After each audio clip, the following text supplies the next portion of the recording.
దేవుని నామానికి స్తోత్రం కలుగుగాక. ప్రభునందు ప్రియమైనటువంటి దేవుని బిడ్డలారా, బాగున్నారా? మీరందరూ క్షేమంగాను ఆరోగ్యంగాను సురక్షితంగాను ఉండాలని మొదటిదిన ప్రార్థనలో మీ కొరకు మేము ప్రార్థన చేస్తూనే ఉన్నాం. పరిశుద్ధాత్మ దేవుడు మనందరినీ కూడా గడిచినటువంటి 3వ తేదీ పునరుత్థాన ఆరాధన దినము నుండి ఈ 10వ తేదీ ఆరాధన దినం వరకు కూడా పక్షి ఏ రీతిగా అయితే తన పిల్లల్ని తన రెక్కల నీళ్ళు దాచి కాచి కాపాడుతుందో అదే రీతిగా మనందరినీ కూడా ఆయన సిలువలో చాచిన రెక్కల నీళ్ళలో భద్రపరిచి కాచి కాపాడు దేవునికి మనమందరం కూడా దేవునికి స్తుతులు స్తోత్రాలు చెల్లిస్తాం. హల్లెలూయా, హల్లెలూయా. మంచిది. ప్రభువుకు ప్రియమైన దేవుని సంఘమా, గడిచిన సండే చక్కటి వర్తమానం ద్వారా దేవుడు మనతో మాట్లాడి ఉన్నారు. నేను ఏ స్థితిలో ఉన్నాను, ఆ స్థితిలో నేను సంతృప్తి కలిగి నేర్చుకొని ఉన్నాను. ఈ వాక్యం ద్వారా మీరందరూ కూడా ఎంతో ఆదరింపబడ్డారని మేము నమ్ముతూ ఉన్నాం. ఎందుకంటే మానవులుగా మనం ఏ స్థితిలో ఉన్నా కానీ దేవుడు మనకిచ్చిన స్థితిని బట్టి, మనం ఇచ్చిన స్థానాన్ని బట్టి మనం సంతృప్తిగాను ఆనందంగాను ఉండటానికి మనం అభ్యాసం చేసుకోవాలి. అలాగను జీవించుకోవడానికి మనం నేర్చుకోవాలి. మనకు ముందు వెళ్ళినటువంటి పరిశుద్ధులు, మనకు ముందు వెళ్ళినటువంటి అభిషిక్తులు మరి అలాగునే జీవించి మనకు మాదిరి విషయంలో ఉన్నారు కనుక మనం అందరం కూడా వారి యొక్క అడుగుజాడల్లో నడవలసిన వారమై ఉన్నాం. ఇంకా ఇన్ని వాక్యాలు విన్నా కానీ ఇంకా ఇంకా ఇంకా సంతృప్తి లేకుండా ఉంటుంటే గనక మరి మీ జీవితాల్లో దుఃఖము వేదన తప్ప మిగిలిదేమీ లేదు గనక దేవుడు మీకు ఇచ్చినటువంటి ఆశీర్వాదాన్ని బట్టి, మీకు ఇచ్చినటువంటి దీవెని బట్టి, మీకు ఇచ్చిన ఆయుష్ని బట్టి, మీకు ఇచ్చిన ఆరోగ్యాన్ని బట్టి సంతృప్తి కలిగి ఉండటానికి మనం అభ్యాసం చేసుకుందాము గాక. ఈ దిన మన ధ్యానాంశం మరి యొక్క వర్తమానం ద్వారా దేవుడు మనతోటి మాట్లాడాలని ఉద్దేశం కలిగి ఉన్నాడు. నేను మిమ్ములను పోషించెదను, నేను మిమ్ములను పోషించెదను. ఈ మాట సర్వసాధారణంగా మన గృహాలలో తరచుగా వినబడతా ఉంటారు. మరి ముఖ్యంగా ఎప్పుడు వినపడుతుంది అంటే భార్యాభర్తల మధ్యలో కీచులాటలు వచ్చేటప్పుడు, నేనే కదా నిన్ను పోషించేది, నేనే కదా నీ పిల్లలను పోషించేది, నేనే కదా ఈ కుటుంబాన్ని అంతా కూడా పోషించేదని ఆ గృహ యజమానుడు తరచుగా మాట్లాడుతూ ఉంటాడు. ప్రభువునందు ప్రియమైన దేవుని బిడ్డలారా, నిజమే, మానవులుగా నేనే నిన్ను పోషిస్తున్నాను, నేనే నీకు పెడుతున్నాను, నీ కుటుంబంలో ఏం పెడుతున్నారా, లేకపోతే మీ రక్త సంబంధులు ఏమి నేను పోషిస్తున్నారా, నేను ఉద్యోగం చేసి నేను పోషిస్తున్నాను కనుకనే ఇలాగుంటున్నారు, 10 రోజులు పుట్టింటికి వెళ్ళి తెలుస్తుందని రకరకాలుగా కుటుంబ కలహాలు వచ్చేటప్పుడు ఈ పోషణ, ఈ పోషించడం, ఈ సంరక్షించడం అనేటువంటి మరి మాటలకు వచ్చి మనము పెట్టా ఉంటాం. అయితే ప్రభువుకు ప్రియమైన దేవుని బిడ్డలారా, దేవుడు కొన్ని ప్రత్యేకమైన మాటల ద్వారా ఆయన ఏ రీతిగా మనం పోషిస్తున్నాడో ఈ వారు మనతోటి మాట్లాడాలని ఉద్దేశము కలిగి ఉన్నాడు. భర్త భార్యను పోషించట్లేదు, భార్య భర్తను కూడా పోషించట్లేదు. కానీ దేవుడిచ్చిన ఉద్యోగాలను బట్టి, దేవుడిచ్చిన ఆశయాలను బట్టి మనం ఒకరిని పోషింపబడుతున్నాం తప్ప ఈ లోక సంబంధంగా ఎవరూ కూడా పోషించట్లేదండి. దేవుడే మనల్ని ఏం చేస్తాడో తెలుసండి, అన్ని విధాలుగా పోషిస్తున్నాడు. దేవునికి మహిమ కలుగును గాక. హల్లెలూయా. అందుచేతే ఈ 10వ తేదీ పునరుత్థాన ఆరాధన దినంలో చక్కటి మాటల ద్వారా మనతోటి మాట్లాడాలని ఉద్దేశం కలిగి ఉన్నాడు. ఏమిటంటే నేను మిమ్ములను పోషించెదను. ఇప్పుడు ప్రపంచమంతా కూడా, లోకమంతా కూడా లాక్డౌన్ విధించడం జరిగింది. దాన్ని బట్టి ఇప్పుడు కుటుంబాలన్నీ కూడా ఒక చింత కలిగి ఉన్నారు. ఎందుకంటే డ్యూటీలు లేవు, చేతి పనులు చేసుకుందామంటే చేతి పనులు లేవు, ఆఫీసులు బంద్ అయిపోయింది, ఫ్యాక్టరీలు బంద్ అయిపోయింది, ఇండస్ట్రీలు బంద్ అయిపోయింది, నిర్మాణ రంగాలు బంద్ అయిపోయింది, ఉత్పత్తి చేసే బంద్ అయిపోయింది, చేతి పనులు బంద్ అయిపోయింది. ఇప్పుడు మనుషుల్లో ఒక విధమైనటువంటి చింత, మేము ఏ రీతిగా పోషింపబడ జూన్ జూలైలో స్కూల్ తెరిస్తే మా పిల్లలకి ఫీజులు ఎక్కడి నుంచి కట్టాలి, వాళ్ళకి వస్త్రాలు ఎక్కడి నుంచి కొనుగోలు చేయాలి కదండి. రకరకాల అప్పులు ఎలా తీర్చాలి, వడ్డీలు ఎలా కట్టాలి, ఈ ఫైనాన్షియల్ ఎలా కట్టాలి, ఈ ఇంట్రెస్ట్లు ఎలా కట్టాలి, ఈ చీటీలు ఎలా కట్టాలి, కుటుంబంలో ఇవన్నీ కూడా మెంబర్షిప్ అనమాట ఇవన్నీ.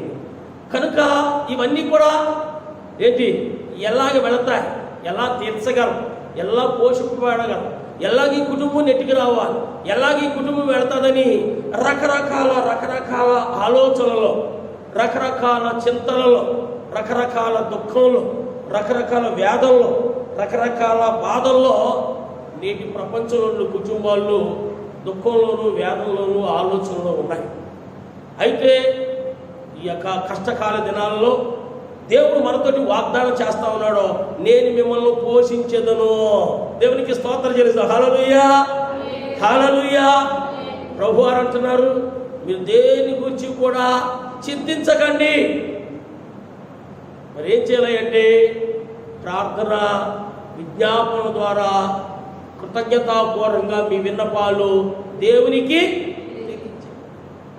ఇటువంటి కష్టకాల దినాలలో, ఆహార కొరత, అన్ని విషయాల్లో ఇబ్బందులు ఉన్నటువంటి దినాలలో మనం చింతించి మన ఎత్తుడు మూరెడుతుడు చేసుకోలేము.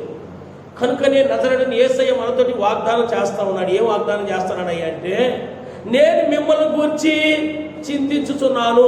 దేవునికి స్తోత్రం చెల్లిస్తాను. హల్లెలూయా. నేను మిమ్మల్ని గూర్చి చింతిస్తా ఉన్నాను, మిమ్మల్ని పోషించడం కొరకు చింతిస్తూ ఉన్నాను. మీ వస్త్రాల గురించి, మీ ఆహారం గురించి, మీ అవసరతల గురించి, మీ అక్కర్ల గురించి, మీ అనారోగ్యాల విషయంలో, మీ పిల్లల భవిష్యత్తు విషయంలో, వారి చదువుల విషయంలో, అన్ని విషయాల్లో నేను మిమ్మల్ని గురించి చింతిస్తూ ఉన్నాను. ఇంత గొప్ప దేవుడు మనకు దేవుడుగా ఉన్నందుకు మనం ఎంతగానో ధన్యులం. దేవునికి మహిమ కలుగును గాక. ఈ లోకంలో ఒకరి గురించి ఒకరు చింతించరండి, ఒకరి గురించి ఒకరు బాధపడరు, ఒకరి గురించి ఒకరు దుఃఖపడరు. కానీ మన కొరకు ప్రాణం పెట్టి మనల్ని విమోచించి తన సొత్తుగా, తన స్వాస్థ్యంగా చేసుకున్నాడు నజరేయుడైన యేసయ్య అంటున్నాడు, నేను మిమ్మల్ని గురించి చింతిస్తున్నాను గనక నేను మిమ్మల్ని పోషిస్తాను. దేవునికి మహిమ కలుగును గాక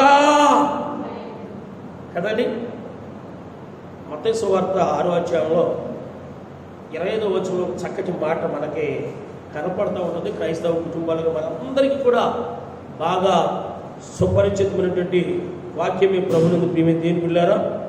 అందువలన నేను ఏమి తిందుమా, ఏమి త్రాగుదుమా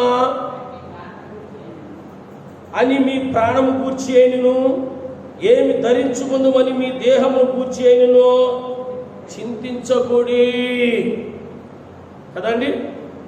ఏమి తిందుమా, ఏమి త్రాగుదుమా అని మీ ప్రాణమును గురించి కానీ, ఏమి ధరించుకుందుమా అని మీ దేహమును గురించి కానీ చింతించకండి.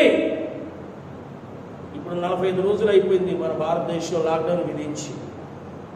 ఎన్నో ఆదరణకర వాక్యాల ద్వారా దేవుడు మనతోటి మాట్లాడుతూ ఉన్నాడు. అనేక మంది దైవజనుల ద్వారా, వర్తమానం ద్వారా మనతోటి మాట్లాడుతూ ఉన్నారు. అయినప్పటికీ మానవులుగా కుటుంబంలో వస్తున్నటువంటి ఆర్థిక ఇబ్బందులే కానీ, ఎన్నో సమస్యలే కానీ, పనులు లేవు చేసుకుందామని చేయి ముందుకు నడవట్లేదు, ఇంట్లో రేషన్ ఉండట్లేదు, పిల్లల భవిష్యత్తు ఎలాగా, కుటుంబ పోషణ, రకరకాల చింతలు మనం కలిగి ఉంటాం మానవులుగా. కానీ దేవుడు వాగ్దానం చేస్తూ ఉన్నాడు, ఏమి తిందుమా, ఏమి త్రాగుదామని మీ ప్రాణమును గురించి కానీ, ఏమి ధరించుకుందామా అని మీ దేహమును గురించి కానీ మీరు చింతించకండి. దేవునికి మహిమ కలుగును గాక. హల్లెలూయా, హల్లెలూయా. అక్కడ అంటున్నాడు, ఆహారము కంటే ప్రాణమును, వస్త్రము కంటే దేహమును గొప్పవి కావాలి. మానవులుగా చింతించడం, దుఃఖపరచడం, కలవరపరచడం, ఆలోచించడం ఇవన్నీ కూడా కామనే. ఎందుకంటే కుటుంబ బాధ్యతలు ఉన్నాయి గనక, కుటుంబాన్ని పోషించుకోవాలి గనక, కుటుంబాన్ని నడిపించుకోవాలి గనక ఇవన్నీ కూడా స్వాభావికమే. అయితే దేవుడే వాగ్దానం చేస్తున్నాడు, నేను మిమ్మల్ని గురించి చింతిస్తున్నాను. కనుక ఆహారం గురించి కానీ, వస్త్రాన్ని గురించి కానీ, దేహాన్ని గురించి కానీ ఎందుకు మీరు చింతిస్తూ ఉన్నారు? అందులో మనం కింద చూస్తే 32వ వచనంలో చక్కటి మాట మనకు కనపడుతుంది. 33వ వచనంలో ఏమంటాడంటే, ఇవన్నీ మీకు కావాలనని మీ పరలోకపు తండ్రికి తెలియను. ఎంత చక్కని మాట అండి. ఇవన్నీ మీకు కావాలనని మీ పరలోకపు తండ్రికి తెలియను. మీకు తెలియకపోవచ్చు మీకు ఏం అవసరం ఉందో, మీకు తెలియకపోవచ్చు మీకు ఏ అక్కర కలిగి ఉన్నారో, మీకు తెలియకపోవచ్చు భవిష్యత్తులో ఫ్యూచర్లో మీకు ఏమేమి అవసరతలో మీకు తెలియకపోవచ్చు. కానీ మీకు వస్త్రాలు కావాలి, మీకు ఆహారం కావాలి, మీరు నివసించడానికి నివాసాలు కావాలి, మీరు అటు తిరగటానికి బైకులు కావాలి, మీరు ఎటు ఫ్యామిలీ తిరగటానికి 4 వీలర్ కావాలి, లేకపోతే మీకు ఆరోగ్యాలు కావాలి. ఇవన్నీ మీకు ఏమేమి అవసరతలో మీకు తెలియకపోవచ్చు. కానీ ఇవన్నీ అవసరమని మీ పరలోకపు తండ్రికి ఏమంటాడండి? తెలియను. దేవునికి స్తోత్రం చెల్లిస్తాం. హల్లెలూయా, హల్లెలూయా. మానవులుగా మనకేం అవసరం మనకు తెలియకపోవచ్చు, మానవులుగా మనకేం అవసరం మనకి తెలియకపోవచ్చు. కానీ మన కుటుంబానికి ఏం అవసరం, మన పిల్లలకి ఏం అవసరం, మన దేహానికి ఏం అవసరం, మనకి ఏమే అవసరాలు కలిగి ఉన్నాము మనకి సరిగ్గా తెలియకపోవచ్చు. కానీ మన దేవుడికైతే మన అవసరతలు మనకంటే ఎక్కువగా తెలియనుగాక. ఆయన అంటున్నాడు అక్కడ మన వాక్యంలో చూసినట్లయితే, ఇవన్నీ మీకు కావాలని మీ పరలోకపు తండ్రికి తెలుసు. మనకి తెలియకపోవచ్చు నిజంగా మనకి ఏం అవసరం, కానీ మన తండ్రికి సమస్తము తెలుసు. అయితే మనం ఏం చేయమంటున్నాడు అంటే, మనం చూసినట్లయితే 33వ వచనంలో, కాబట్టి మీరు ఆయన రాజ్యమును నీతిని మొదట వెతకండి, అప్పుడు అవన్నీ మీకు అనుగ్రహింపబడును. దేవునికి స్తోత్రం చెల్లిస్తాం. హల్లెలూయా. కాబట్టి చింతించడం వల్ల మీ ఎదురు మూడు చేసుకోలేవు. కానీ చింతించి ఆలోచించి నిద్ర లేకుండా ఆహారం అనేసి దుఃఖపడి వేదపడి కన్నీరు పడి మరి దుఃఖించడం వల్ల నీవు ఎదురు మూడు చేసుకోలేవు, నీ సమస్యను పరిష్కారం చేసుకోలేవు. కనుక మొదట నా రాజ్యముని వెతుకు, నా నీతిని, అప్పుడు తనంతరాన్ని దేవుడే మీకు అనుగ్రహింపజేస్తాడు. దేవునికి మహిమ కలుగును గాక. హల్లెలూయా, హల్లెలూయా. కనుక ప్రభువును ప్రియమైన దేవుని బిడ్డలారా, దేవుడే చక్కటి వాగ్దానం చేస్తున్నాడు. మొదట నా రాజ్యాన్ని వెతకండి, నా నీతిని వెతకండి కదండి. ఇక అప్పుడు అవన్నీ కూడా నేనే మిమ్మల్ని పోషిస్తాను, నేనే మీ ప్రతి అవసరతని తీరుస్తాను, ప్రతి అక్కర్ని తీరుస్తాను. ఎందుకంటే నేను మిమ్మల్ని గురించి చింతిస్తున్నాను కనుక. దేవునికి స్తోత్రం కలుగుగాక. హల్లెలూయా. 3 మాటలు పరిశుద్ధాత్మ దేవుడు ఈ సండే దినాన్ని మనతో మాట్లాడాలని ఉద్దేశం కలిగి ఉన్నాడు. ప్రభువును ప్రియమైన దేవుని బిడ్డలారా, ఒక 3 మాటల ద్వారా పరిశుద్ధాత్మ దేవుడు మనతో మాట్లాడాలని ఉద్దేశం కలిగి ఉన్నాడు. మొదటిగా ఆకాశ పక్షులను పోషించుట. మొదటిగా ఆకాశ పక్షుల్ని పోషించుట కదండి. అదే మత్తయి సువార్త 6వ అధ్యాయం 26వ వచనం మనకు కనపడుతుంది కదా. ఆ వాక్యాన్ని మనం చదువుకున్నట్లయితే, ఆకాశ పక్షులను చూడండి, అవి విత్తవు, కోయవు, కొట్టలో సమకూర్చుకోవు, అయినను మీ పరలోకపు తండ్రి వాటిని పోషించుచున్నాడు. మనం మొదటి మాట ఏంటంటే ఆకాశ పక్షుల్ని పోషించుట. ఆకాశ పక్షులు చూడండి, అవి విత్తవు, కోయవు, కొట్లలో సమకూర్చుకో, వాటిని మీ పరలోకపు తండ్రి పోషించటం లేదా? మనం మానవులు గనక, జ్ఞానం ఉంది గనక ఉద్యోగాలు చేస్తూ, వ్యాపారాలు చేస్తూ, వ్యవసాయాలు చేస్తూ, చేతి పనులు చేస్తూ మనం ఏం చేస్తాం? సంపాదించుకుంటాం. సంపాదించుకోవడమే కాకుండా ఏం చేస్తాము? నిలవేసుకుంటాం. భవిష్యత్తు కొరకు, ఫ్యూచర్ కొరకు మనం దాచుకుంటాం. కానీ ఆకాశ పక్షులు ఉన్నవే, అవి సంపాదించుకోవు, అవి కష్టపడవు, మనకనేగా అవి ఫ్యూచర్ కొరకు దాచుకోవు. ప్రభు అని అంటున్నారు, ఓ జ్ఞానం కలిగినటువంటి మానవులారా, తెలివిని కలిగినటువంటి మానవులారా, మీరెందుకు చింతిస్తారు, మీరెందుకు దుఃఖపడతారు, ఆకాశ పక్షుల్ని చూడండి, అవి విత్తవు, కోయవు, పట్టణంలో సమకూర్చు, మీ పరలోకపు తండ్రి వాటిని పోషించటం లేదా? దేవునికి మహిమ చెల్లిస్తా. హల్లెలూయా. ఆకాశ పక్షులను పోషిస్తా ఉన్నా, భూమి మీద జీవజంతువులను పోషిస్తా ఉన్నా, నీటిలో ఉన్నటువంటి జలచరాలని ఎవరు పోషిస్తా ఉన్నారు? పోషిస్తా ఉన్నా. వీటిలన్నిటిని పోషిస్తున్నా నేను నా సారూప్యంలో చెప్పుకున్న మిమ్మల్ని, నా రక్తం ద్వారా విమోచించి నా సొత్తుగా నా స్వాస్థ్యంగా చేసుకున్న మిమ్మల్ని, నా బిడ్డలైన మిమ్మల్ని నేను పోషించలేనా? దేవునికి మహిమ కలుగును గాక. హల్లెలూయా, హల్లెలూయా. కనుక ప్రభునందు ప్రియమైన దేవుని బిడ్డలారా, మొదటిగా దేవుడు మనతో మాట్లాడుతున్నాడు. ఆకాశ పక్షుల్ని పోషిస్తున్న దేవుడు కదండి, ఆయన స్వారూప్యంలో చెప్పుకున్న మనల్ని, తన స్వరక్తం ద్వారా విమోచించి రక్షించి తన సొత్తుగా చేసుకున్న మనల్ని మరి పోషించలేడా? పోషించగలడు. అయినప్పటికీ మానవులైన మనకేంటంటే ఒక అవిశ్వాసం. ఏంటి అవిశ్వాసం అంటే, సరేలే వాటిని ఏదో పోషిస్తున్నాడు అనుకో, మనల్ని ఎలా పోషిస్తాడబ్బా అని మనం అనుకుంటా ఉంటాం. ఈ పక్షులు చూడండి, ఉదయం లేవగానే వాటి భాషలో దేవునికి ప్రార్థన చేస్తాయి. దేవుడు వాటికి తెలియజేస్తాడు, ఇదిగో అరుణోదయం లేచిన తర్వాత మీరు పలానా ప్రాంతానికి వెళ్ళండి, ఈ దినం మీ కొరకు అక్కడ ఆహారం సిద్ధపరిచారు.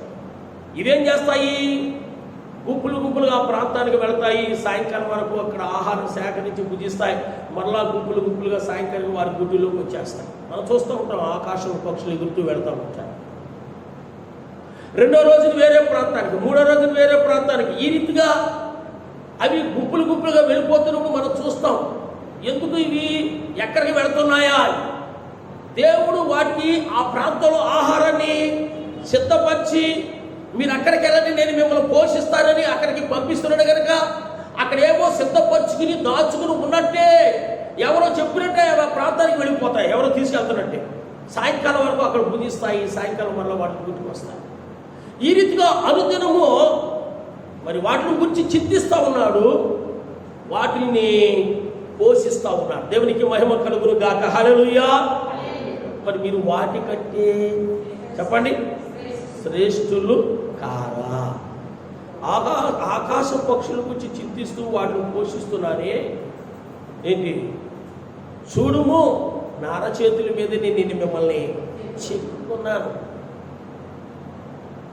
అని వాగ్దానం చేసిన దేవుడు, తన సొత్తుగా తన స్వాస్థ్యంగా చేసుకున్న దేవుడు, మనల గురించి చింతిస్తున్న దేవుడు, నజరేయుడైన యేసయ్య మనకున్నందుకు మనం ఎంతగానో ధన్యులము. దేవునికి స్తోత్రం కలుగు గాక. హల్లెలూయా. ప్రభుత్వం వారు పాపము ఇప్పుడు ఈ లాక్డౌన్ కారణం చేత ఆహారం లేక అలమటిస్తున్న వారి కొరకు ఏదో కొన్ని వారు తోచిన సహాయం చేస్తూ ఉన్నారు. ఏదో 1500 రూపాయలు అకౌంట్లో వేయటం, జనధన్ కార్యక్రమం ద్వారా 500 రూపాయలు వేయచ్చు, మనిషికి 12 కేజీలు ఇవ్వటం, లేకపోతే ఎవరికైతే కార్డ్స్ లేవు సరే మేము పోషిస్తాంలే, ఏమి లేకపోతే ఇస్తాంలే అని ఏదో ఇస్తూ ఉన్నారు. కానీ మానవులుగా ప్రభుత్వాలుగా చేసే సహాయము ఎంతవరకు ఉంటుంది? అది కొద్ది మాత్రంగా ఉంటుంది, అంతంత మాత్రంగానే ఉంటారు. కానీ దేవుడు సహాయం చేస్తే అది శాశ్వతమైన సహాయంగా ఉంటుంది. దేవునికి స్తోత్రం కలుగు గాక. హల్లెలూయా. కనుక ప్రభువుని ప్రియమైన దేవుని బిడ్డలారా, ఈ లాక్డౌన్లో ఈ కష్టాల్లో వేరే వేరే ప్రాంతాల నుండి వేరే వేరే జిల్లాల నుంచి పొట్టలు చేత పట్టుకుని వలస కూలీలుగా వచ్చి పని చేసుకుంటున్నారే, వారిని అందరినీ పోషించడానికి గవర్నమెంట్ ఏవేవో అంటుంది. మంచిదే, వాళ్ళు పోషిస్తున్నారు కూడాను. చాలామంది మరి ఇది మాకు సరిపోదని వారి ప్రాంతాలకి ప్రయాణమై వెళ్ళిపోతూ ఉన్నారు. అయితే చాలా స్వచ్ఛంద సంస్థలు కూడా ముందుకొచ్చి వాళ్ళని పోషిస్తూ ఉన్నాయి. చాలామంది మంచి మనసు కలిగినటువంటి వారు కూడా వారు తోచిన సహాయం చేసి ఏం చేస్తూ ఉన్నారు? వారు కూడా ఆదరించి వాళ్ళని పోషిస్తూ ఉన్నారు. తోటి మానవులుగా నీ పిల్లల భవిష్యత్తు గురించి నెల రేషన్లో పెట్టేసుకున్నావు, ఈ అకౌంట్లో బోల్డ్ డబ్బులు ఉన్నాయి, నీ గురించే చింతిస్తున్నావు తప్ప నీ ఇరుగు పొరుగు వారు, మీ గల్లీలో వాళ్ళు, లేకపోతే మీకు తెలుసున్నటువంటి వారు, మీ ప్రాంతంలో వాళ్ళు ఆహారానికి అలమటిస్తూ ఉన్నారేమో, వారికి ఏదో ఒక రీతిగా నీవు ఆర్థికంగానో ఆహారం ఇచ్చో వాళ్ళని పోషిస్తే గనక దేవుడు నిన్ను, నీ కుటుంబాన్ని ఏం చేస్తాడంటే పోషిస్తాడు. దేవునికి మహిమ కలుగును గాక. హల్లెలూయా. కనుక ప్రభువును ప్రియమైన దేవుని బిడ్డలారా, మానవులుగా ఏంటి ఇతరులని మనం కూడా ఎంతో కొంత సహాయం చేసి పోషించాలి. అయితే మనకు కలిగిన దాన్ని బట్టే మనం సంతోషిస్తాం. కానీ ఆపదలో ఆదుకున్నప్పుడు మనకు చాలా సంతోషం కలుగుతుంది. ఆహారం లేని వారికి కాస్త మనం ఒక పూట ఆహారం పెట్టి పోషిస్తే మనకి చాలా సంతోషం కలుగుతుంది. మరి ఇంకా కష్టాలు ఉన్న వారికి ఎంతో కొంత మనం సహాయం చేసి మనం ఆదరిస్తే మనకి చాలా ఏం కలుగుతుంది తెలుసండి, సంతోషం కలుగుతుంది. కనుక దేవుడు మనల్ని పోషిస్తున్నాడు. కలిగినట్టు మనము కూడా పేదవారిని ఎంతో కొంత మనం కూడా ఏం చేయాలి, వాళ్ళని ఆదరించి వాళ్ళని పోషించాలి. అటువంటి మనస్సు సువార్త వింటున్న ప్రతి ఒక్కరికి కూడా దయచేయునుగాక కదండి. మొదటి భాగం దేవుడు అంటున్నాడు, ఆకాశ పక్షుల్ని పోషిస్తూ ఉన్నాడు, భూమి మీద జీవజంతుల్ని పోషిస్తూ ఉన్నాడు, ఇంకా నీటిలో ఉన్నటువంటి జలచరాలన్నిటిని కూడా పోషిస్తున్న దేవుడు.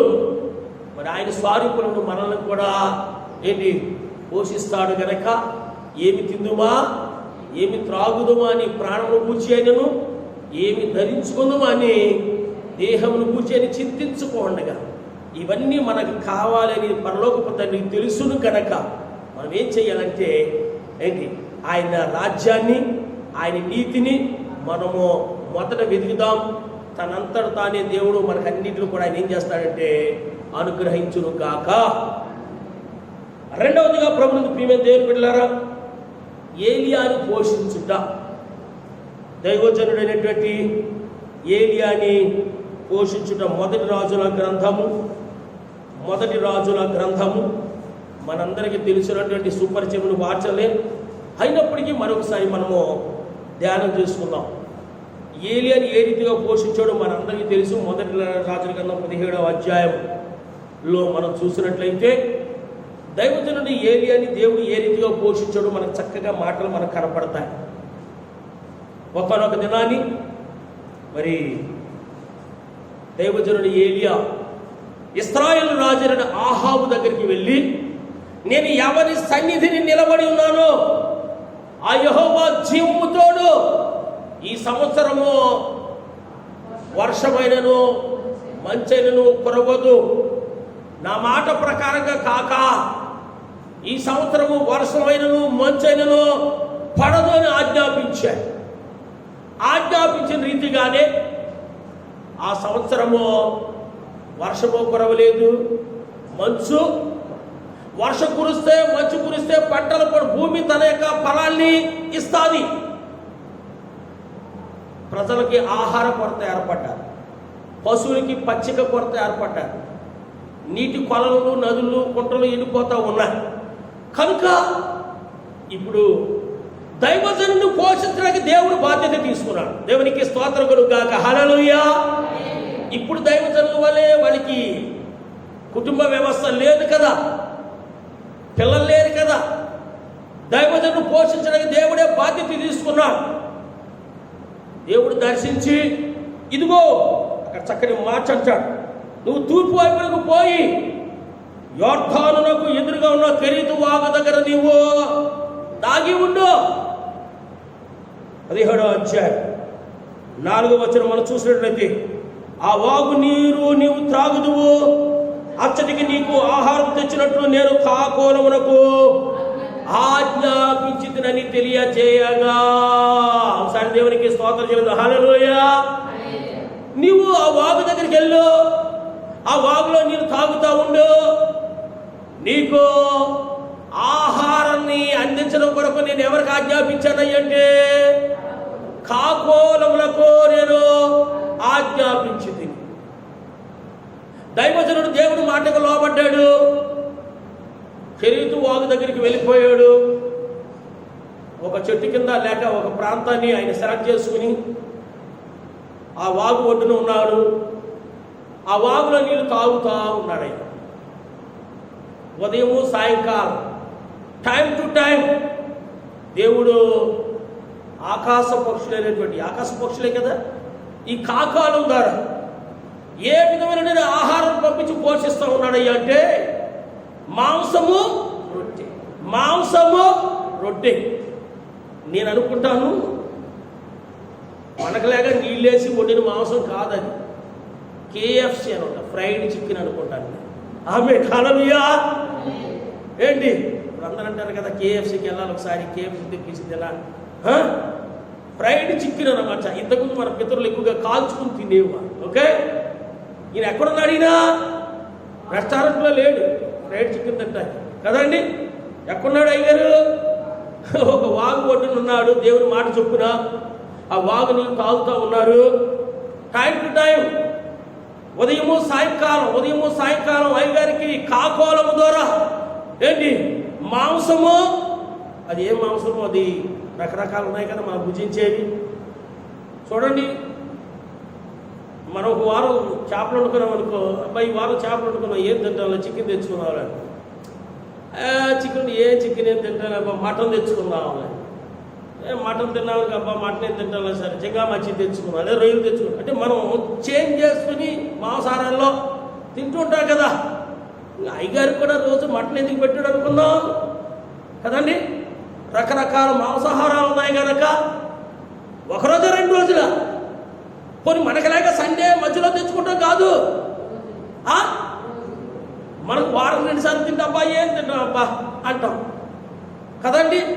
కొన్ని పప్పు పాలకూరతో పోషించట్లేదు ఆయన, లేక పప్పు పచ్చడితో పోషించట్లేదు ఆయన, కూరగాయలతో పోషించట్లేదు. అంటే దేవుడిచ్చే ఆహారం ఎలా ఉంటుందో తెలుసా? చెప్పండి. ఇప్పుడు శ్రేష్టమైన ఆహారం. దేవునికి స్తోత్రం, హల్లెలూయా. అబ్బా అలాగే మమ్మల్ని కూడా పోషించుగాక.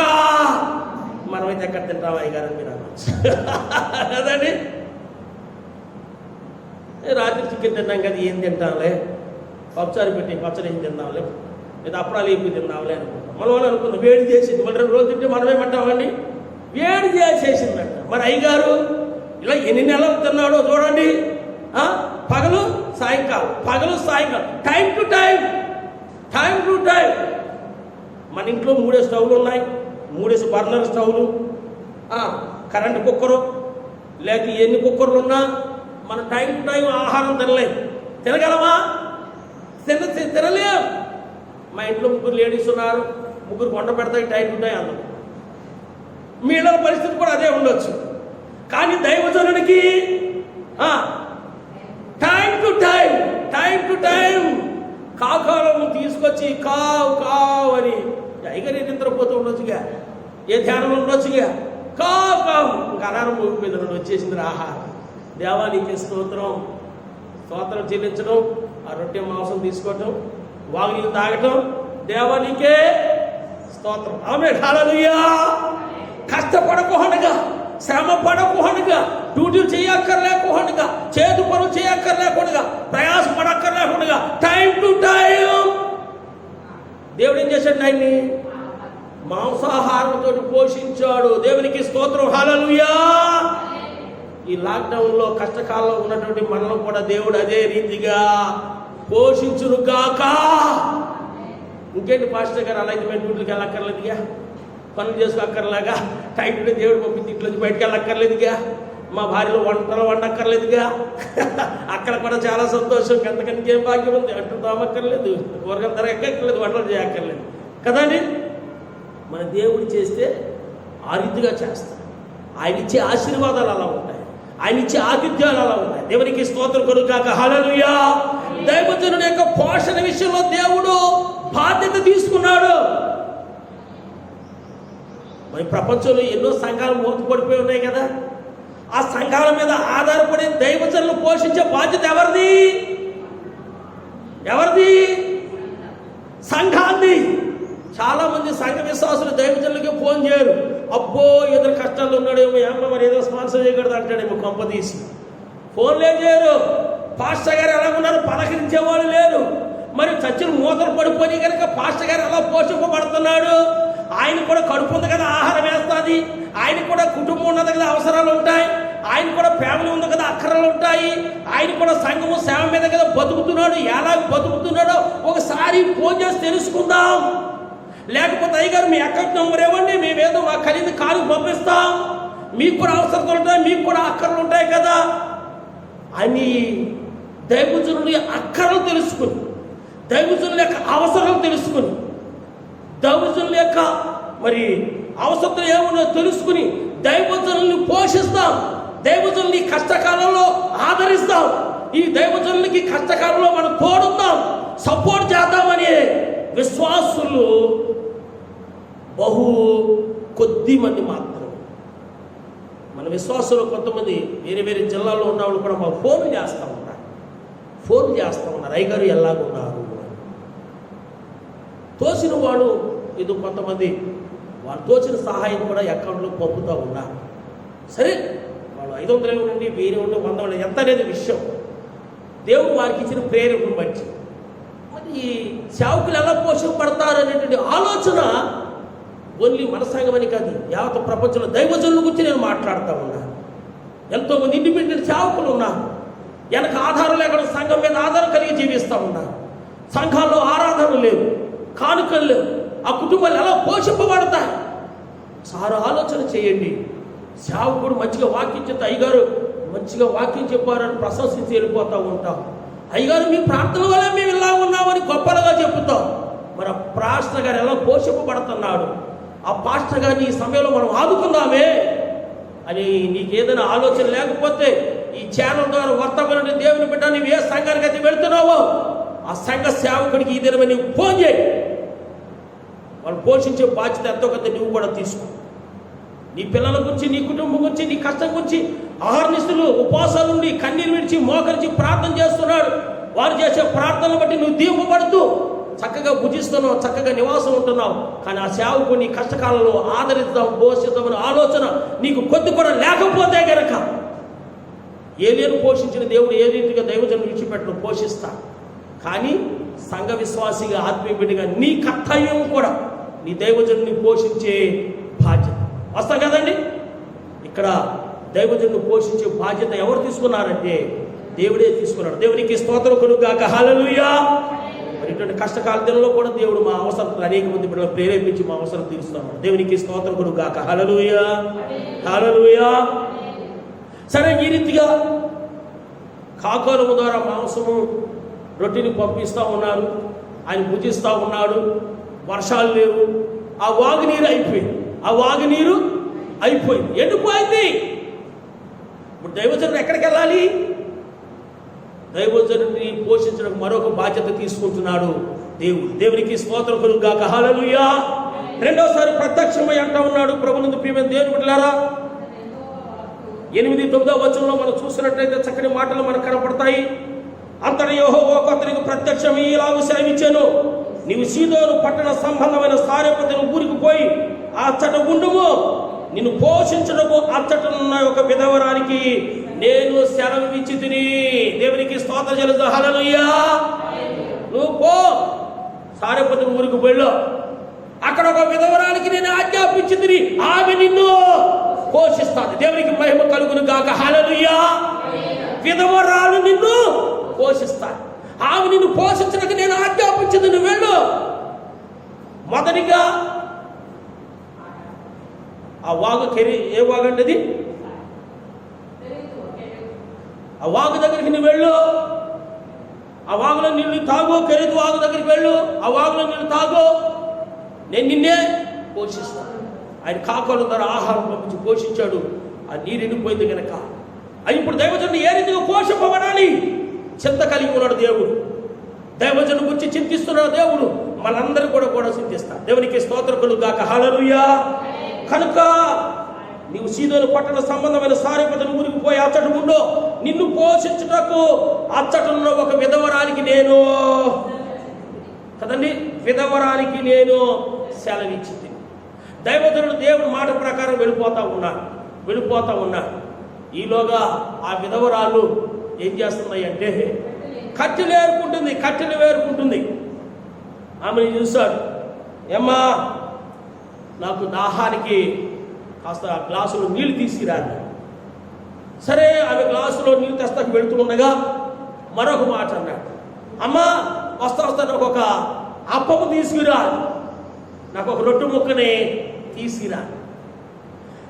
అప్పుడు ఆ విధవరాలు అంటారు, అయ్యా మా తొట్టిలో పిండి కొద్దిగానే ఉందయ్యా, గుడ్డులో నూనె కొద్దిగానే ఉందయ్యా, లోకమంతా ఆకలి చావులు చనిపోతున్నారు, మేము కూడా ఇదిగో అప్పం చేసుకుని చనిపోదామని ఈ కట్టెలు తెచ్చుకున్నాను, ఈ కట్టెలు ఏరుకోవడానికి వచ్చాను నేను. ఈ కట్టెల మీద అప్పను కాల్చుకుని మరి మేము తిని రేపు మేము చనిపోతాం. దేవునికి మహిమ కలుగును గాక. హల్లెలూయా, హల్లెలూయా. అప్పం చేసుకుని ఈ అప్పం కాల్చుకుని మేము చనిపోతాం. అయితే దైవజనుడు ఒక మాట అంటాడు, నాకు చాలా ఇష్టమైన మాట. 13వ వచనం మనం చూసినట్లయితే, అప్పుడు ఏలియా ఆమెతో ఇట్లా, నేను భయపడవద్దు, పోయి నీవు చెప్పినట్లు చేయము, అయితే అందులో నాకు ఒక చిన్న అప్పము ఏంటండి మొదట చేసి నా యొద్దకు తీసుకొని భయపడక పోయి నువ్వు చెప్పినట్లు చెయ్యి, నేను చెప్పినట్లు నువ్వు చెయ్యి. నువ్వు పోషింపబడాలి అంటే, నేను పోషింపబడమే కాదు, నాకు నన్ను పోషించి నీ కుటుంబం కూడా పోషింపబడాలి అంటే నేను చెప్పినట్లు నువ్వు చెయ్యి. దేవునికి స్తోత్రం కలుగు గాక. హల్లెలూయా. మొదట నువ్వు చేసే అప్పంలో మొదట నాకు తీసుకురా. వాక్యం దేవుని బిడ్డలారా, వేలకు వేల శాండిల్స్ మనం తెచ్చుకుంటా ఉన్నాం. పంటలుంటే ధాన్యాలు మరి మన పట్టణంలో నింపుకుంటూ ఉన్నాం. ఎన్నో విధాల బిజినెస్లు చేసుకుని సంపాదించుకుంటున్నాం. కానీ మొదటి స్థానం మనం దేవునికి ఇవ్వటల్లా, ప్రథమ స్థానం దేవునికి ఇవ్వటల్లా, 10వ భాగం దేవునికి ఇవ్వటల్లా. అందుచేతే ఎంత సంపాదించుకున్నా మన సంపాదన ఎలాగ ఉందంటే, సిలు సంచులు వేసి ఏ రీతిగా కనపడదో అదే రీతిగా మనకి కనిపించట్లా.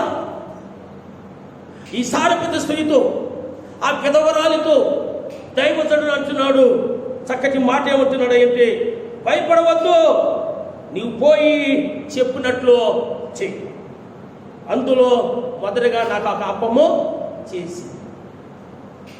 ఇంకా చక్కని మాటలు ఏమంటో తెలుసండి, తరువాత నీకును నీ బిడ్డకును అప్పము చేసుకున్నావు, భూమి మీద యెహోవా వర్షము కురిపించు వరకు ఆ తొట్టిలో ఉన్న పిండి తక్కువ కాదు, బుడ్డిలో నూనె అయిపోదని ఇశ్రాయేలు దేవుడని యెహోవా సెలవిచ్చి, మొదట నాకు నువ్వు అప్పం చేసుకురా.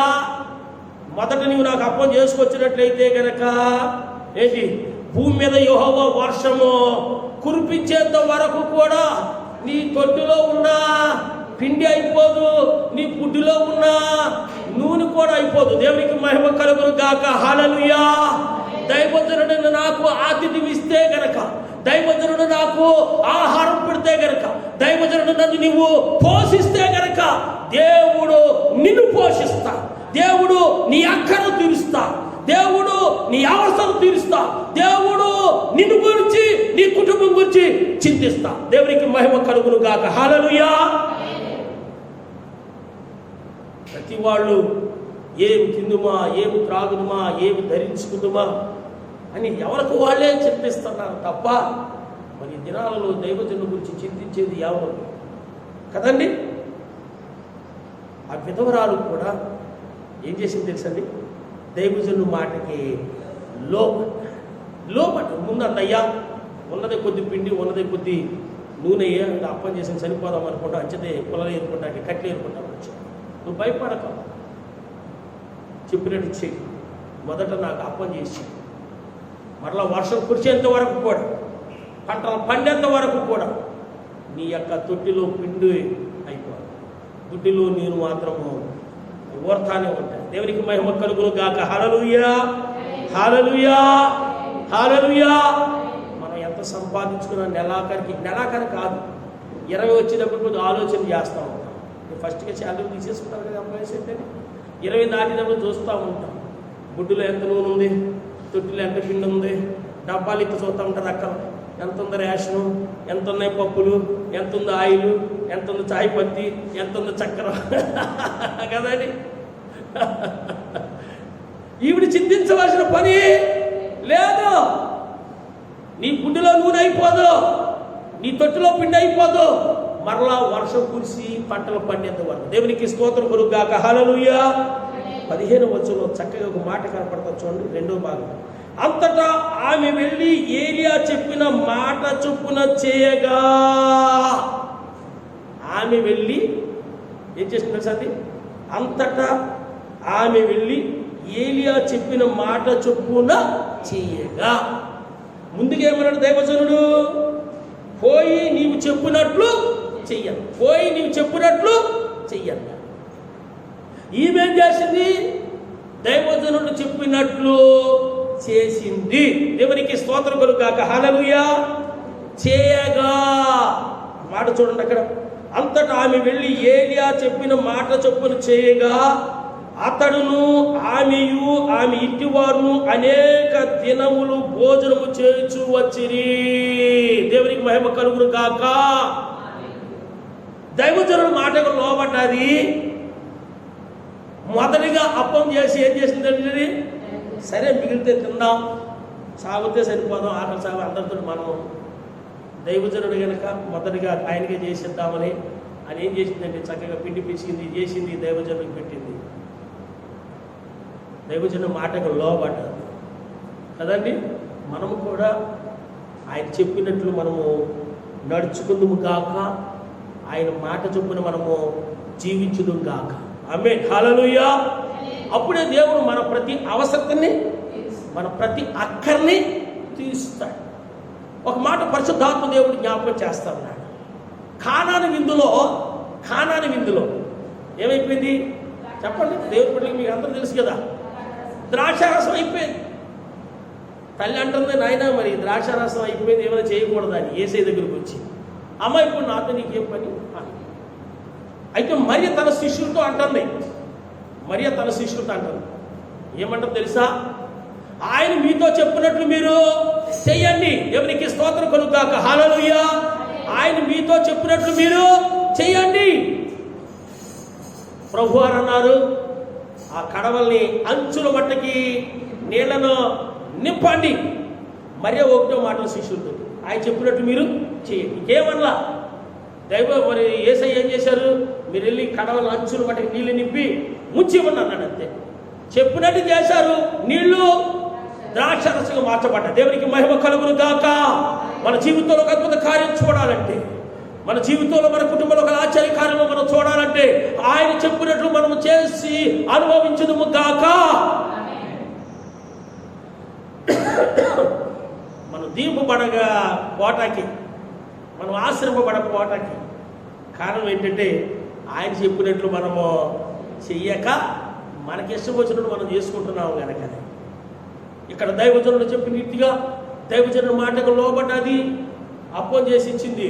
అక్కడ మనం చూసినట్లయితే అతడును ఆమెను ఆమె ఇంటి వారు అనేక దినములు భోజనం చేయొచ్చు వచ్చిరి. యెహోవా ఏలియా ద్వారా సెలవిచ్చిన ప్రకారము తొట్టిలో ఉన్న పిండి తక్కువ కాలేదు, గుడ్డులో ఉన్న నూనె అయిపోలేదు. దేవునికి స్తోత్రం చెల్లిద్దాం. హల్లెలూయా. సంతోషం కలగట్లేదు అనుకుంటా.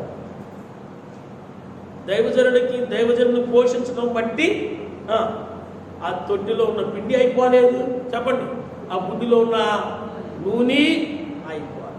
మనం అనుకుంటాం దైవజనుడికి ఒక నెలలో భోజనం పెడితే అమ్మో భోజనం పెట్టేయటమే, అమ్మో దైవజనుడికి ఇంత కానుక ఇచ్చేయటమే.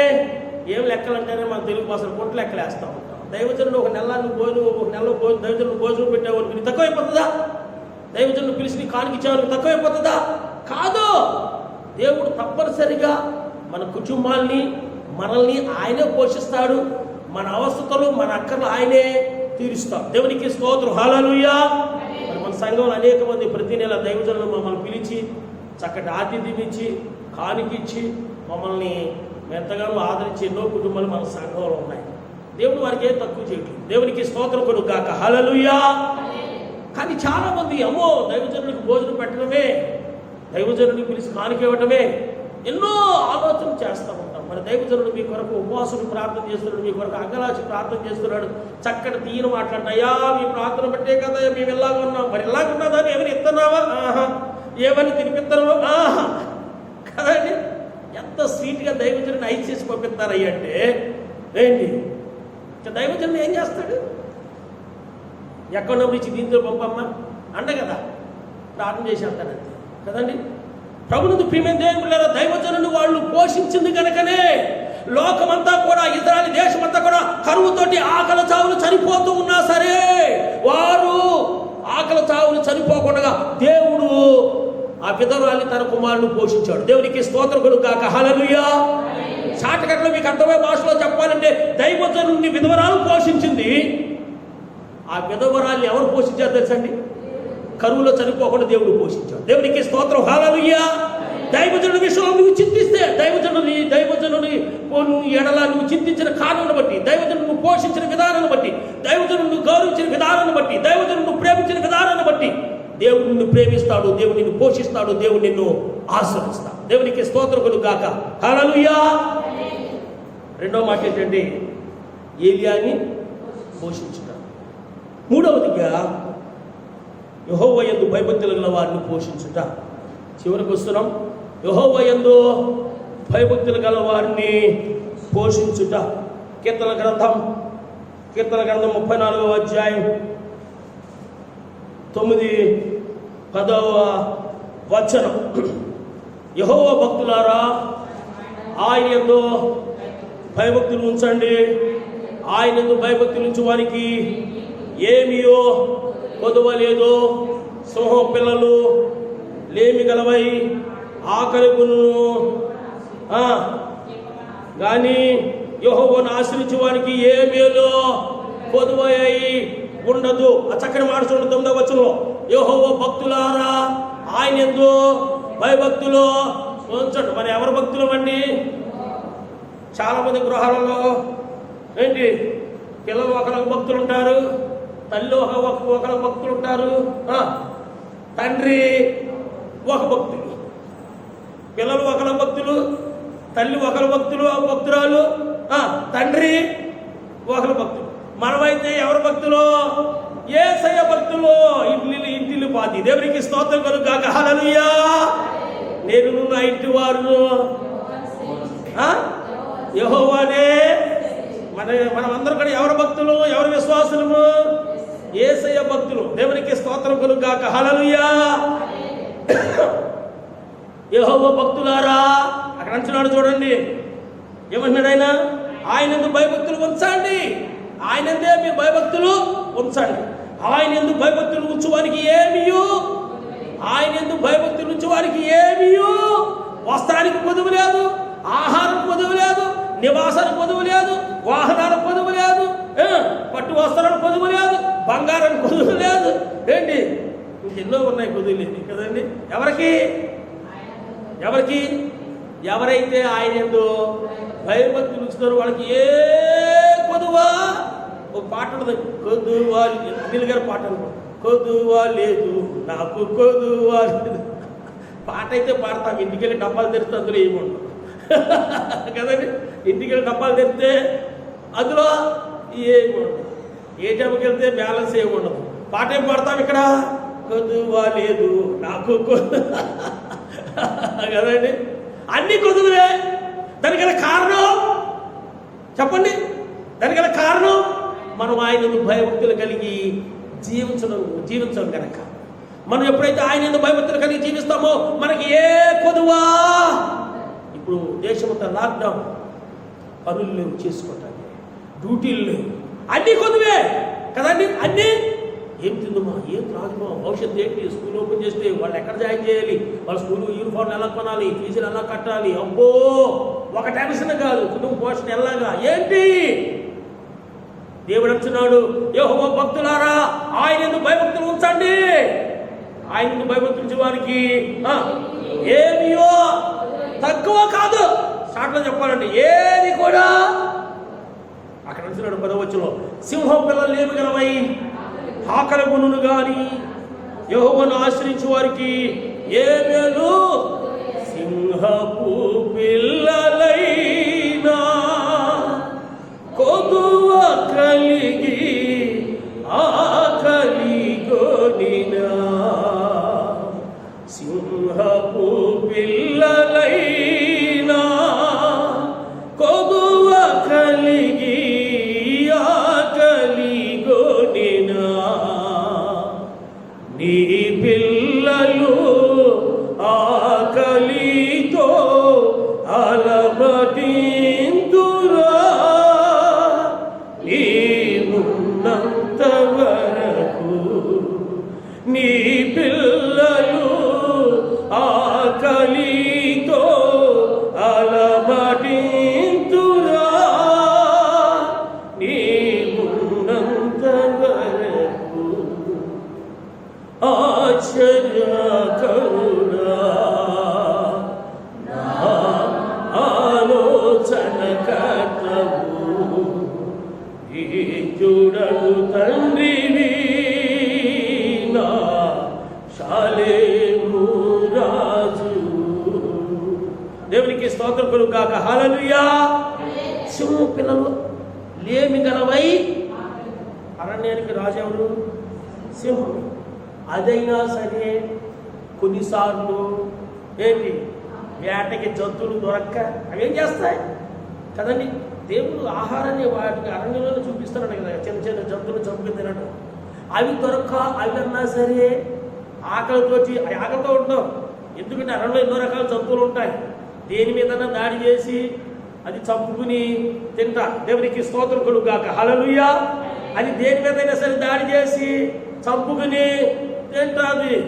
బ్రేక్ఫాస్ట్లో చికెన్ తిన్నదనుకో, లంచ్లో ఇంక ఏదోనో, డిన్నర్లో ఏనుగునో, అది కూడా వెరైటీ వేటాడే చంపుకుని తింటుంది అనమాట. ప్రభునందు ప్రియమైన దేవుని బిడ్డలారా,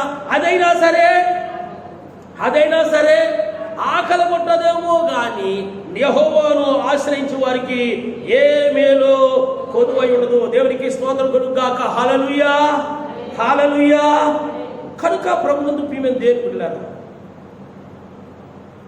మరి ఈ కష్టకాల దినాలలో ఈ సువార్త వింటున్నటువంటి మీ అందరితో దేవుడు మాట్లాడుతూ ఉన్నాడు. నేను మిమ్మల్ని పోషిస్తాను. దేవునికి స్తోత్రం కలుగు గాక. హల్లెలూయా, హల్లెలూయా. ఆయన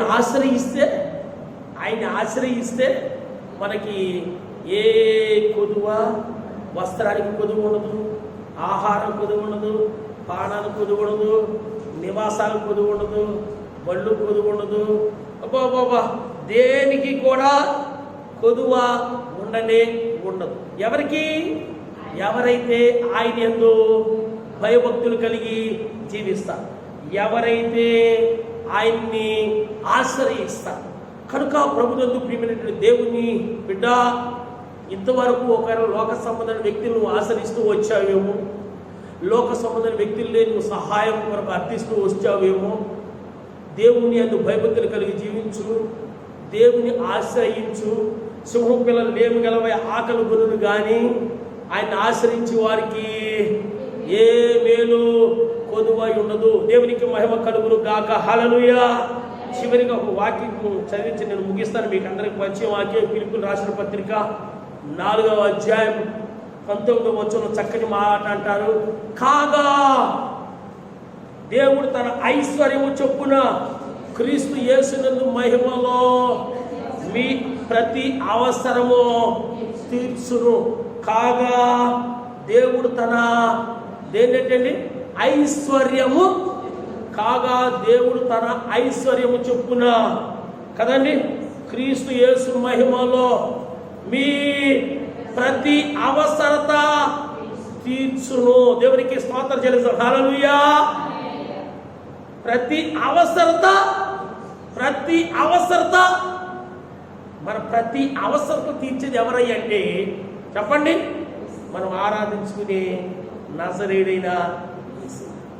కనుక ఈ సండే దేవుడు చక్కటి వాక్యం చేత మనతో మాట్లాడుతున్నాడు. నేను మిమ్మల్ని పోషిస్తాను. ఆమేన్, హల్లెలూయా. ఆయన భరోసా ఇస్తున్నారు. మరి ముఖ్యమంత్రి గారు అన్నారు, నేను భరోసా ఇస్తున్నాను, నేను మిమ్మల్ని పోషిస్తా 12 కేజీల నుంచి 1500 వేసి కదా అంటున్నారా లేదా? మీరు ఎందుకు మేము ఈ స్టేట్కి మీ జిల్లాలకు వెళ్ళిపోతారు, ఇక్కడే ఉండండి, పనులు చేసుకుని మిమ్మల్ని మేము పోషిస్తాను. అయినా పెట్టి బేడాదని పోతా ఉంటారు. వాళ్ళ చింతలు వాళ్ళకు ఉన్నాయి కదండి. ప్రభువును ప్రియమైన దేవుని బిడ్డలారా, దేవుడు మనతో మాట్లాడుతున్నాడు. నేను మిమ్మల్ని పోషిస్తాను. 3 మాటలు మనం ధ్యానం చేస్తాం. మొదటిగా ఆకాశ పక్షుల్ని పోషించాడు. రెండవదిగా ఏలియాను పోషించాడు. ఏలియాను పోషించినటువంటి చెప్పండి విధవరాలు కూడా దేవుడు పోషించాడు. పోషించాడండి. దేశమంతా కూడా ఆకలి సాగులు సరిపోతా ఉన్నారు. కానీ వాడు మాత్రము గుడ్డిలో చెప్పండి మీరు తెచ్చుకుంటారు కదా 5 కేజీల డబ్బాలా లేదా ప్యాకెట్లే, సరే ఆ ప్యాకెట్లు అయిపోతున్నాయి, డబ్బాలు అయిపోతున్నాయి, ఆ డస్ట్బిన్లో పడేస్తాం. కానీ ఆ విధవరాలి యొక్క గుడ్డులో ఉన్నటువంటి చెప్పండి మీరు మాత్రం 3.5 సంవత్సరాలు వర్షం కురిసింది తెలుసా. మరలా ఏలియా ప్రార్థన చేస్తే 3.5 సంవత్సరాలకి, అంటే 3.5 సంవత్సరాల వరకు కూడా ఇప్పుడు చెప్పండి గుడ్డులో నూనె అది ఓర్తాలు ఉంది. ఆ మహాతల్లి ఎన్ని గంటలు అన్ని గంటల కాడికి వచ్చాడు కదండి. పిండి ఎన్ని అయితే తీతం తీసుకుని మీరు కొచ్చుకుంటారు కదా, డబ్బాల్లో గ్లాసులు ఏదో కొచ్చుకుంటారు కదా అక్కడ కదండి. ఎన్నైతే తీతుందో మళ్ళీ అంతా పెరుగుతుంది. ఎక్కువ పెరగట్లా. ఎందుకు తెలుసా? ఎక్కువ పెడితే మళ్ళీ పురుగులు పడతాయి. వాస్తవం కదండి. ఎక్కువ పెరిగితే ఎక్కువ పిండి ఏమవుతుంది, బియ్యం ఎక్కువ పెరిగితే ఏమవుతుంది, పురుగులు పడతాయి కదా. డబ్బాలు ఆయిల్ పెరిగిపోతే ఏమవుతుంది, కప్పు కొడుతుంది నిల్వ ఉండి. దేవుడు కూడా గొప్ప కార్యాలు చేసే దేవుడు కనుక ఎంత కావాలో తినడానికి అంతే. ఇంకోటి ఏంటి తెలుసా? దైవజనులు పోషించిన వాడు చుట్టుపక్కల చాలా మంది ఉంటారు. అక్కో సుశీల్, అక్కో మా ఇంట్లో చాలా పిండిని పట్టుకెళ్ళు ఏంటి, అక్కో మా ఇంట్లో చాలా ఆయన పట్టుకొని మీరు ఆకలి ఇస్తుందేమో కదండి. వాడు ఆ దైవజనులు పోషించిన వాడు అనమాట. ఏమి ఇస్తుందేమో బెరగా ఫీజుకి. అందుచేత దేవుడు ఏం చేస్తాడో తెలుసా? నా ఊహ ఏ దినానికి ఎంత అవసరమో అంత ఇస్తున్నాడు. దైవజనులు పోషించిన కుటుంబాన్ని దేవుడు పోషిస్తాడు. మూడవదిగా ఎవరైతే ఆయనను భయభక్తులు కలిగి జీవిస్తారో వారిని కూడా దేవుడు పోషిస్తాడు. కనుక వాక్యం దేవుని బిడ్డలారా, దేవుడు ఈ 2వ సండే పునరుత్థాన ఆరాధనలో ఈ యూట్యూబ్ ఛానల్ ద్వారా వింటున్న ప్రతి బిడ్డతోటి మాట్లాడుతూ ఉన్నాడు. నేను మిమ్మల్ని పోషిస్తాను, మీ సంతానాన్ని పోషిస్తాను, మీ కుటుంబాన్ని నేను పోషిస్తాను కదండి. మీ ప్రతి అవసరం నేను తీరుస్తాను. దేవునికి స్తోత్రం కలుగుగాక, హల్లెలూయా. కనుక దేని గురించి కూడా మీరు చింతించకండి. అయ్యో డ్యూటీలు లేవే, డబ్బులు లేవే, అయ్యో ఎలాగ పోషింపడాలి, ఎలాగ అనాథ అయిపోతుంది ఆహారం, ఎలాగ పోషింపడాలి, దేని గురించి కూడా మీరు చింతించకండి. ఒకటి చింతించడం బట్టి తన ఎత్తున మూరెత్తులు చేసుకోలేడు. నేను మిమ్మల్ని గురించి చింతిస్తున్నాను కనుక మీ చింత యావత్తు నా మీద వేయండి. దేవునికి స్తోత్రం, హల్లెలూయా. ఇంత నమ్మకం గల దేవుడు మనకు ఉన్నందుకు మనం ఎంతగానో కనుక ఏ విషయం కూడా చింతించకుండా ప్రార్థన విజ్ఞాపన ద్వారా కృతజ్ఞతాపూర్వకంగా మీ కష్టాలు, మీ శ్రమలు, మీ వేదనలు, మీ అప్పులు, మీ వడ్డీలు, మీ ఫైనాన్స్లు, మీ ఇన్స్టాల్మెంట్లు, మీ చిట్టులు, మీకు ఏ గోడ అవుతుందో అంతా దేవుడితో చెప్పు. దేవునికి స్తోత్రం కనుక, హల్లెలూయా. వాస్తా కదండి. ఎవరితో చెప్పుకుందాం? ఇవన్నీ కూడా మనకు గోలేగా. పాలకి ఇవ్వాలి, ఫైనాన్షియల్కి ఇవ్వాలి, ఇంట్రెస్ట్కి ఇవ్వాలి, చిట్టీలకి ఇవ్వాలి, అబ్బో ఫీజులు కట్టాలి, రకరకాలు మరి ఇదంతా కదండి. ఫస్ట్ అయిందంటే ఇదే గోల. టెన్షన్, చింత. దేవుడు అంటున్నాడు, దేవుడి గురించి నేను మిమ్మల్ని గురించి చింతిస్తున్నాను. దేవుడికి మహిమ కలుగును గాక. ఎవరంటారండి ఈ మాట? నువ్వు చచ్చేసావు నాకెందుకంటా, చచ్చి లేకపోతే నాకెందుకు, నీ కష్టం నాకెందుకు, నీ బాధలు నాకెందుకు. కానీ దేవుడు అంటున్నాడు, నేను మిమ్మల్ని గురించి చింతిస్తున్నాను. దేని గురించి కూడా చింతించాలి. మీ చింత యావత్తు ప్రార్థన విజ్ఞాపనలను నా మీద వేయండి. నేను మిమ్మల్ని పోషిస్తాను. దేవునికి మహిమ కలుగును గాక. మీ ప్రతి అవసరత నేను తీరుస్తాను. కనుక ఇంకాను ఏదైనా విషయాల్లో చింతిస్తుంటే, వేదన పడుతుంటే, కలత చెందుతుంటే దేవుడు మాట్లాడుతున్నాడు, మీరు దేని గురించి కూడా చింతించకండి. నేను మిమ్మల్ని గురించి చింతిస్తున్నాను, నేను మిమ్మల్ని పోషిస్తాను. ఆకాశ పక్షులు పోషించిన దేవుణ్ణి నేను మిమ్మల్ని పోషిస్తాను. దైవజనులను పోషించిన దేవుణ్ణి, దైవజనురాలను పోషించిన, విధవరాలు కుటుంబాన్ని పోషించిన దేవుణ్ణి, సింహం పిల్లల్ని, జీవజంతుల్ని, సమస్త ప్రాణికోటిని పోషిస్తుంది.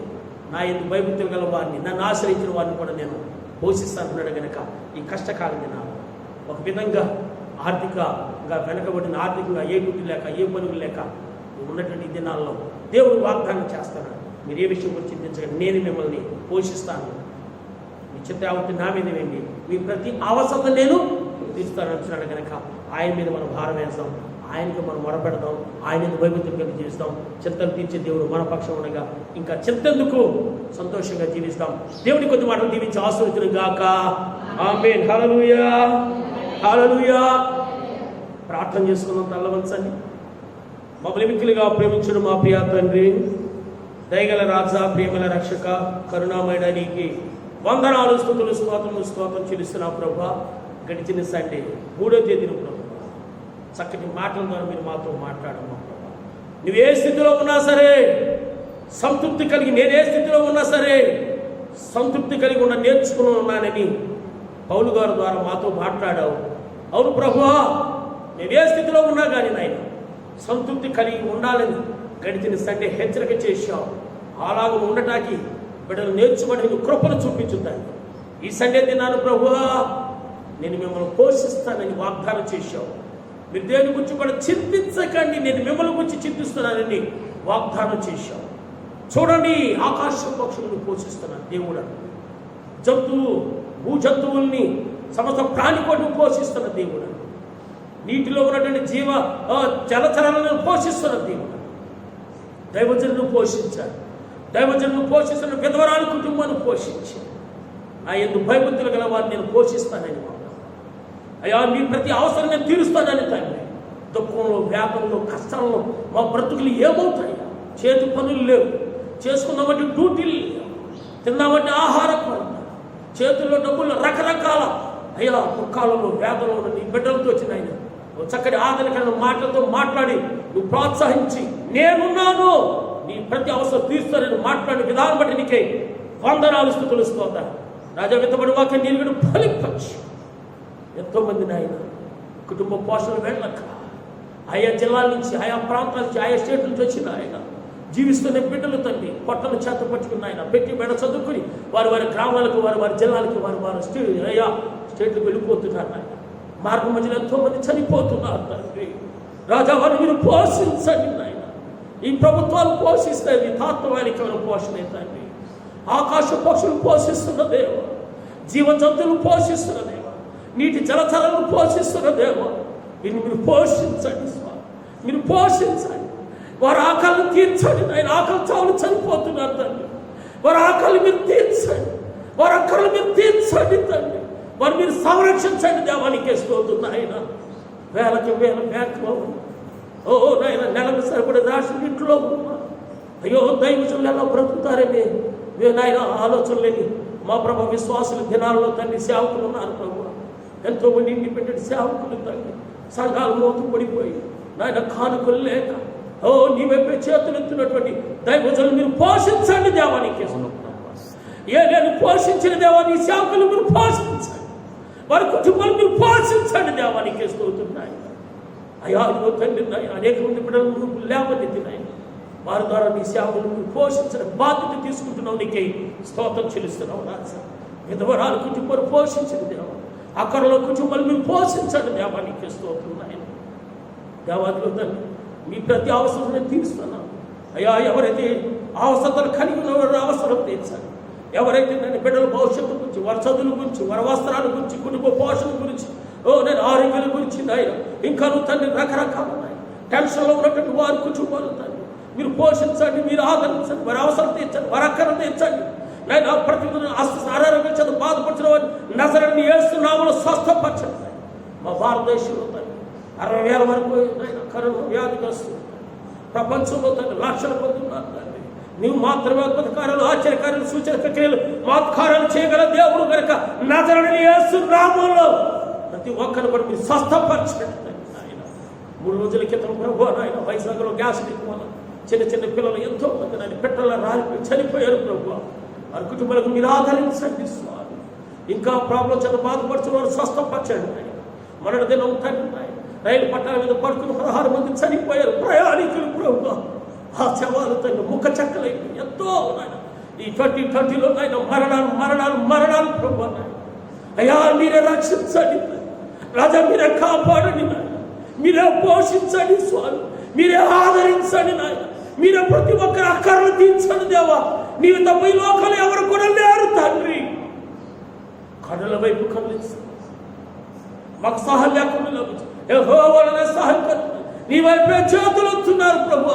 మీరే ఆదరించండి, మీరే పోషించండి, మీరే సంరక్షించండి, మీరే కాచుకోవాలి. ఎంతవాడి వాక్యం నీరు ఫలించవచ్చు. వాక్యం వారి హృదయాలు గొప్పదంతులు నూరంతా ఫలించిన సహాయం. నీ సేవకులు మీరు పోషించండి, నీ ప్రియబిడ్డలు మీరు పోషించండి అయ్యా. వారి ప్రతి అవసరం తీర్చండి, ప్రతి నడవలో చేత బాధపరచదు. మీరే స్వస్థపరచండి. ఎవరు ఏ అవసరం కలిగి అవసరం తీర్చాలి.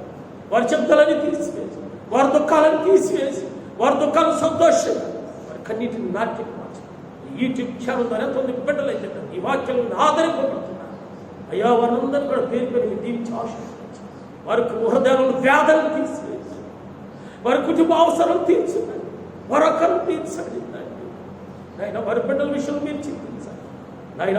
ఇంతమంది వాక్యం నీవే ఫలించేసి, నీవే వాక్యం ద్వారా మాట్లాడి అనేక మంది బలపరిచినందుకు నీకే స్తోత్రం చూపిస్తాను. మా ప్రభు నీ కుమారుడు ప్రభు యేసునామమున వేడుకొంచున్నాము తండ్రి, ఆమేన్. ఆశీర్వాదం తీసుకున్న పరమ తండ్రి దేవుని ప్రేమ, ప్రభువు రక్షకుడైన యేసుక్రీస్తు కృప, పరిశుద్ధాత్మని అన్యోన్య సహవాసం, వాక్యమని మీకు దూర ప్రాంతాల్లో ప్రతి ఒక్కరు సంఘటన ప్రతి కుటుంబాన్ని సకల పరిశుద్ధం ఇప్పుడు ఎల్లప్పుడు సదాకాలం తోడి నిరగలను కాక. ఆమేన్. యేసు రక్తమే యేసు రక్తమే యేసు నామమున సంపూర్ణ విషయం అపాది క్రియలు కట్టుకున్నాను తండ్రి కారణం జీవం కలుగును కాక. ఆమేన్ ఆమేన్ ఆమేన్. దేవుడు మిమ్మల్ని అందరూ కూడా దీవించి ఆశీర్వదించును కాక. ఆమేన్.